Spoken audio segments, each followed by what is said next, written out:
I'm Talib Visram, and this is World Changing Ideas, where we investigate how leading innovators are solving our most challenging issues.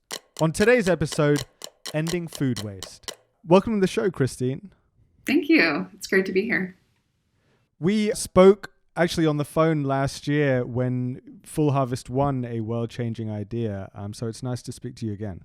Yeah, a lot's happened since then, but we were thrilled to hear about the award. Yeah, I'm excited to hear about some of the developments, but let's start from the beginning for those that weren't on the call, which is everyone else. Let's go back to how you first got started in the food waste industry. I know that you founded a nonprofit. You also worked at Fortune 100 companies. So how did those experiences help you create a company like Full Harvest? Yeah, definitely. They absolutely, on the founding and nonprofit side, instilled a sense of an entrepreneurial spirit. That was one of the things that I had done in my life that I felt like was what I was meant to do the rest of my life, was to be an entrepreneur, just because of the joy I got out of building something and seeing the results firsthand. And it's still, my nonprofit's still around 20 years later.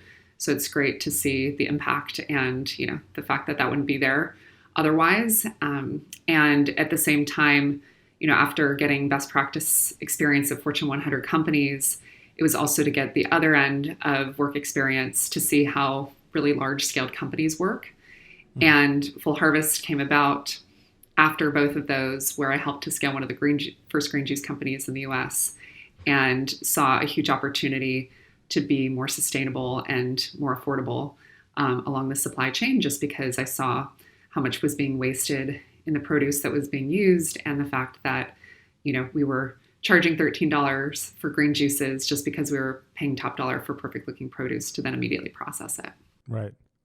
And so, some of our listeners might think food waste companies and think of your Imperfect Foods or Misfits market.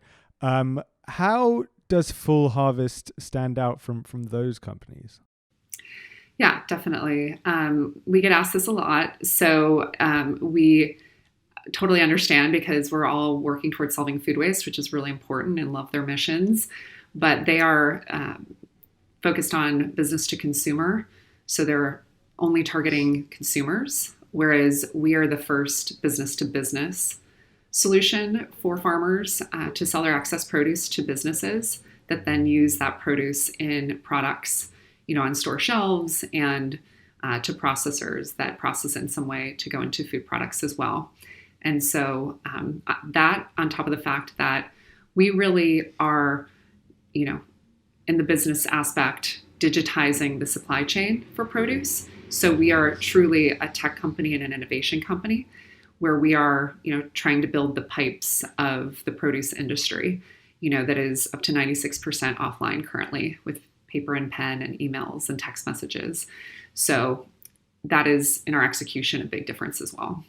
So just walk us through kind of how the B2B model works. It's essentially a matching platform?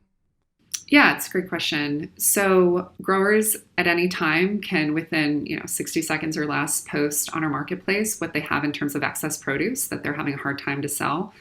And that can be anything that's surplus and imperfect, but perfectly edible.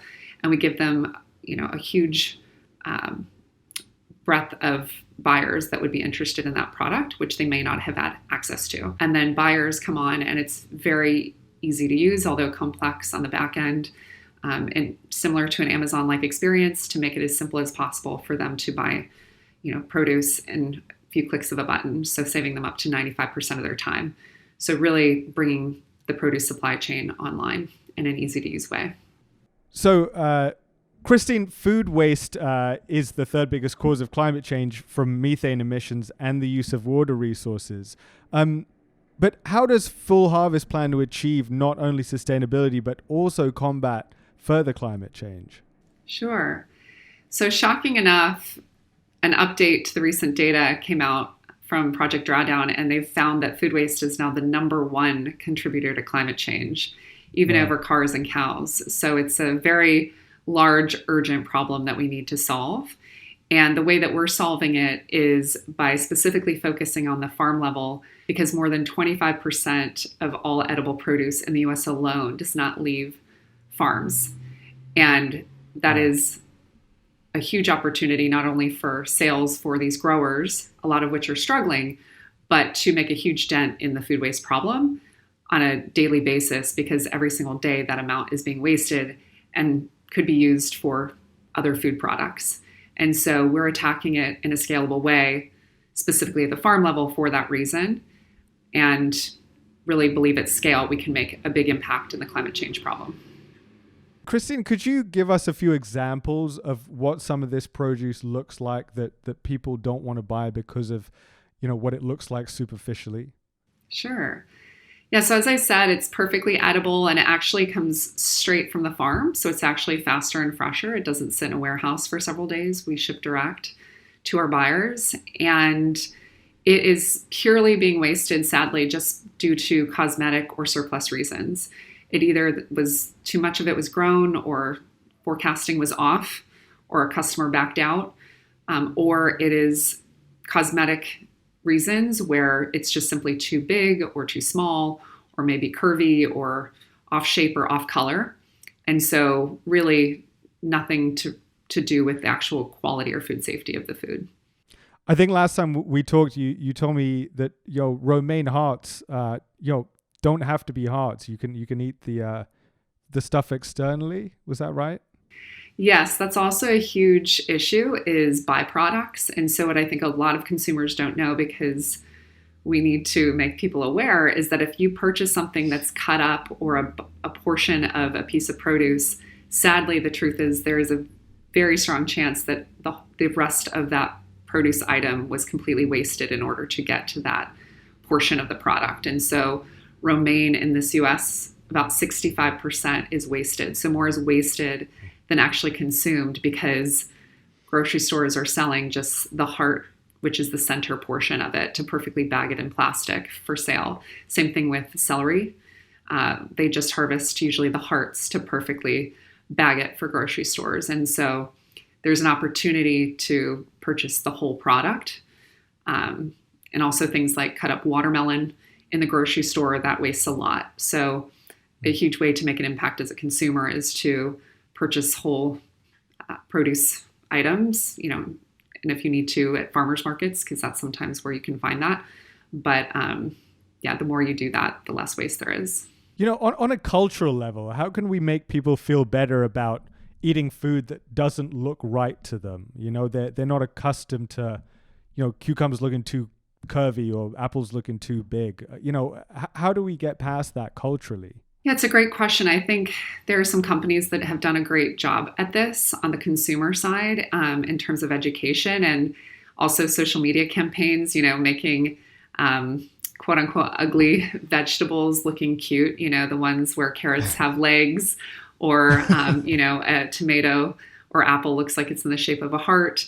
And so I think that there have been some great social media campaigns trying to not only bring awareness to the issue, but to make people realize that ugly is the new beautiful, and that, you can make a big impact by embracing imperfect, which I think is kind of a metaphor for society right now. I think the more that we can embrace imperfection and, all walks of produce and life, the better. How do you think that we can fix the disconnect between consumers and agricultural producers?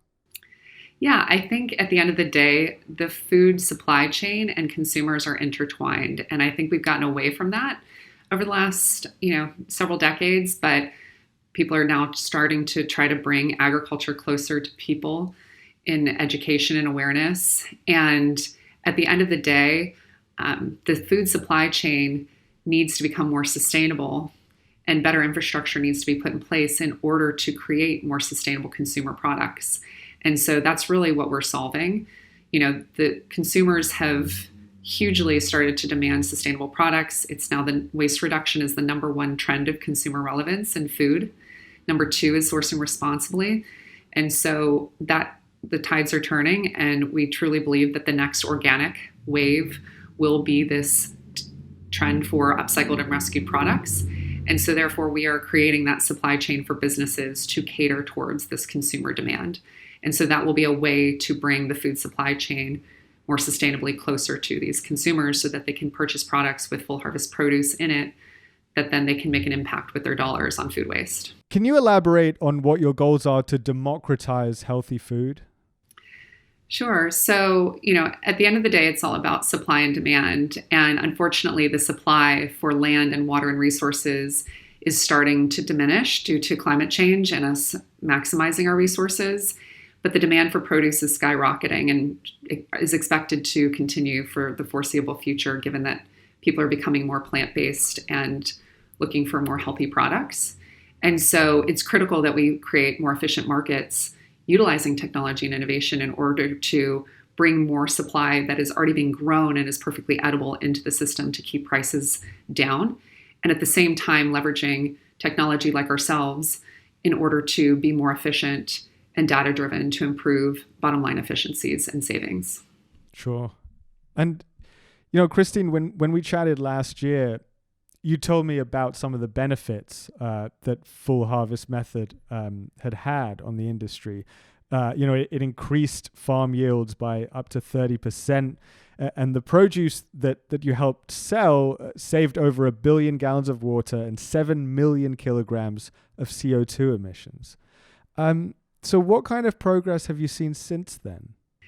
Yeah, so excited to share that in just a year, we've almost doubled our impact. So we're now at over 35 million pounds of excess produce sold to date. And so that's almost double in a year what we had in terms of impact last year. That's incredible. Do you find that the pandemic has affected those goals at all? And how so?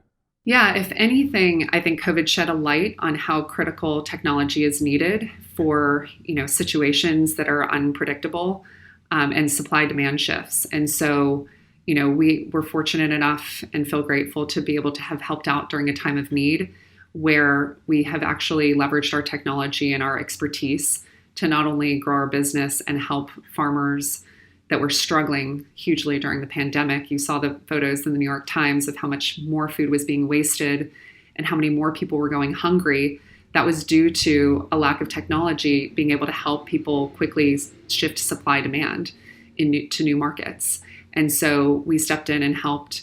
And, during COVID, we're also able to help feed over 250,000 food insecure families in partnership with Salesforce and World Central Kitchen and Eat, Learn, Play Foundation. And so at the end of the day, it just shows how much technology is needed for farms and markets to be able to find transparency and move quickly, through shifts in supply demand. Absolutely.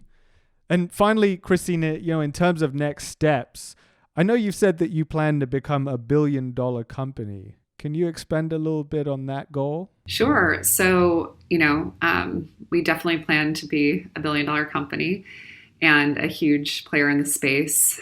The produce industry globally is more than $600 billion, and it's up to 96% offline currently. So, huge opportunity to digitize the supply chain. And, we have over 5 years of experience, solving for this problem. And so we see the opportunity to help digitize the whole produce supply chain globally and, make the market more efficient, more sustainable, more digital all at once. Amazing. Well, Christine, it's been great catching up with you and sharing your story with our audience. Thank you so much for being here. Thank you so much for having me. It was great to chat again.